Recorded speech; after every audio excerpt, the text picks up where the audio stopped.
Το DIA είναι το Γερμανικό Διεθνές Απολυτήριο.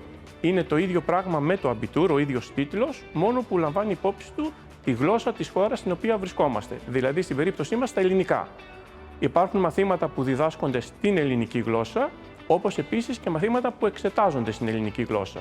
Τόσο τα ελληνικά, όσο ιστορία και άλλα μαθήματα, τα οποία είναι καθαρά ελληνική γλώσσα. Τα πλεονεκτήματα του DIA είναι πολλά.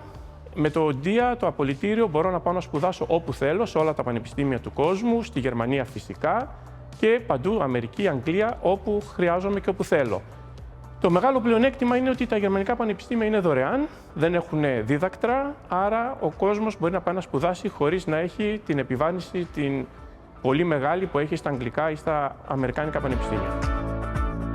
Φυσικά με το DIA σπουδάζει και στην Ελλάδα, γιατί αναγνωρίζεται εδώ σαν απολυτήριο λυκείου. Φυσικά πρέπει να λάβει μέρος στις πανελλήνιες εξετάσεις, όπως όλα τα παιδιά που θέλουν να σπουδάσουν στην Ελλάδα.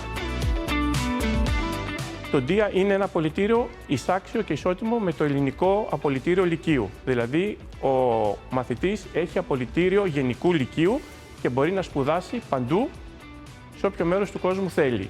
Μπορεί να λάβει μέρος την ίδια χρονιά ακριβώς στις πανελλήνιες εξετάσεις και να πάρει μια θέση και στα ελληνικά πανεπιστήμια. Η προετοιμασία για τις πανελλήνιες μπορεί να γίνει μέσα στο σχολείο εδώ. Το σχολείο προσφέρει αυτή τη δυνατότητα.